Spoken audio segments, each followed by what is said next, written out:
Healthy students are better learners. Health-related problems, if not detected and treated, can limit the ability of a child to learn.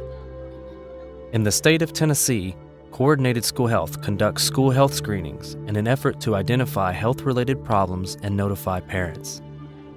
Students are screened for vision, hearing, blood pressure, and height and weight for BMI measurements.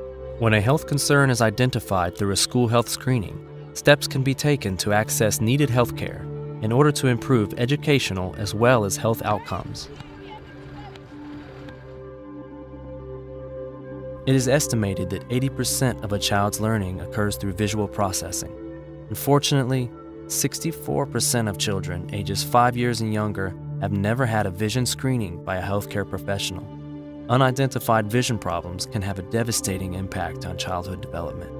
Early detection is important because some conditions are easier to correct at a young age before irreversible vision damage occurs.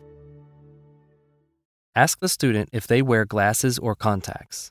Put a check in the appropriate box of the screening form indicating if the student wears corrective lenses. If a student wears glasses, they should be screened with their glasses on. Put a check in the appropriate box of the form indicating if the student was screened with corrective lenses. Attach the wrist strap. Stand approximately 3 feet from the student. Select the student's age range. The student's age is listed on the screening form. Tell the student to look into the flashing lights.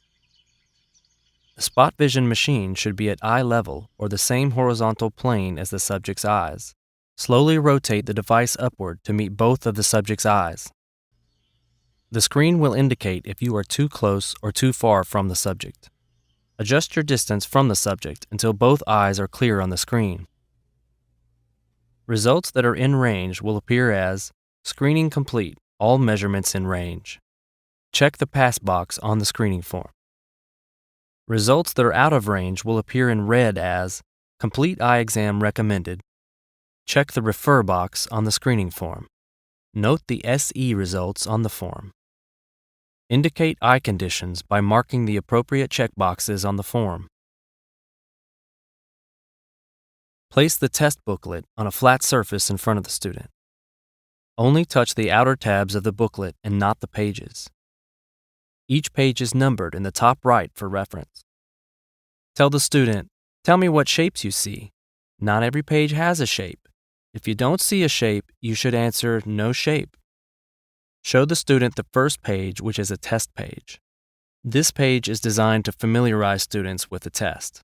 All students should be able to identify all 3 shapes: circle, star, and square. Not every page has a shape, so if you could just tell me what you see. A circle, a star, and a square.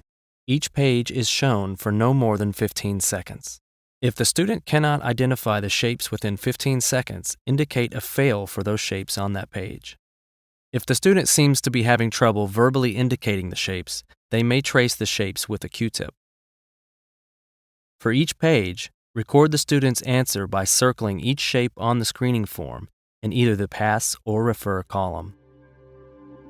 The purpose of a hearing screening is to identify students with hearing loss in order to refer for diagnosis and management. As you are screening for hearing, it is important to note that only around 2% of students are indicated for referral. If you are seeing a high number of students fail the test, please check with the health screening coordinator to check the conditions of the screening environment and equipment. Ask the student if they wear any kind of hearing aid. If the student wears a hearing aid, check the appropriate box on the screening form and do not screen the student. Ask the student if they have had any hearing problems in the past. If yes, make notes in the additional comments section of the screening form. Ask the students to pull their hair behind their ears, remove glasses, and remove earrings if necessary. Instruct the student to raise their hand when they hear the sound. Hand the student the headphones and instruct them to put the headphones on with red on right and blue on left. Hold the unit so that the student cannot see what you're doing. The decibel level should always be at 20 dB. Set the frequency to 4,000 Hz. Hold down the red R button for 4 seconds or until the child raises their hand, then let go. Mark the form with a plus. If the student does not raise their hand, mark the frequency box with a minus. Hold down the blue L button for 4 seconds or until the child raises their hand, then let go. Mark the form with a plus or minus. Repeat the process for 2000 Hz and 1000 Hz in both the right and left ears.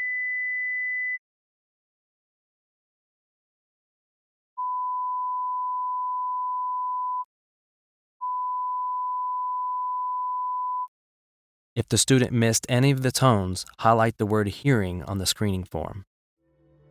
Tennessee has one of the highest rates of blood pressure and heart disease in the nation. Elevated blood pressure may be an early indication of the presence of heart disease, stroke, and kidney failure. Early identification through health screenings, followed by successful treatment, may prevent heart disease, stroke, and kidney failure. Make sure the student is sitting relaxed with feet flat on the ground. Choose the cuff that you think will best fit the student and wrap it around the bare upper arm, ensuring that the artery flow arrow is over the brachial artery between the bicep and tricep on the inside of the arm.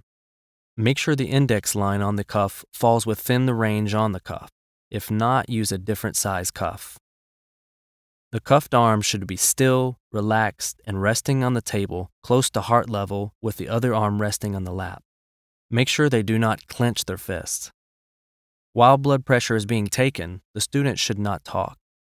Press the blue automatic blood pressure button to start the reading. While the blood pressure is being measured, look up the student's gender and age on the blood pressure referral guidelines.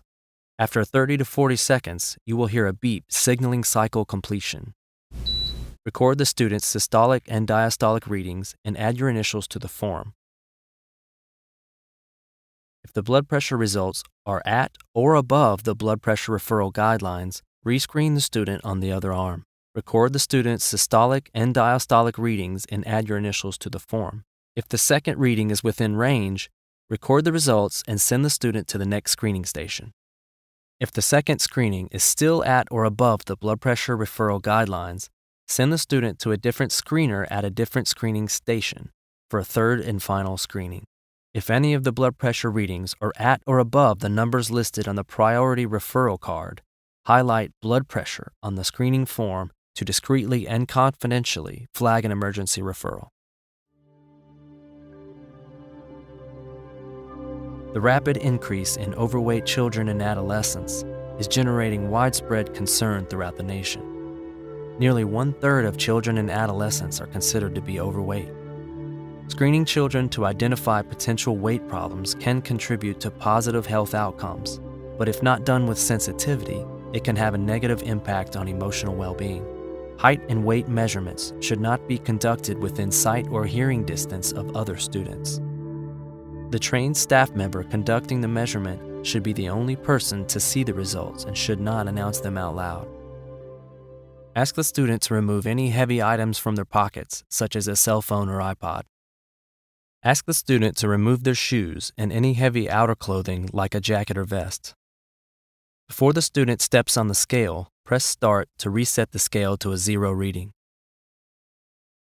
Have the student step on the center of the scale, facing away from the readout display to ensure they cannot see the test results. Body weight should be evenly distributed on both feet with arms hanging naturally at the side. For confidentiality, do not verbally call out the weight value.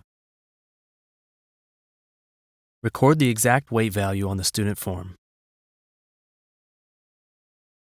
Have the student remove their shoes. Have the student stand up straight with their back against the stadiometer. The student's feet should be flat on the floor with both heels together touching the base of the vertical board. With the student looking straight ahead, lower the headpiece until it gently touches the crown of the head. Position yourself so that your eyes are parallel with the headpiece. Read the measurement in feet and inches, rounding to the nearest quarter inch. Record the results on the screening form in feet and inches and circle the closest quarter inch. We would like to thank you in advance for your professionalism and attention to detail. You never know when you might discover a child with hypertension or a vision or hearing condition whose life will be forever changed because a caring school health professional took the time to ask questions and screen for these conditions. Thank you for your passion and commitment to serving others.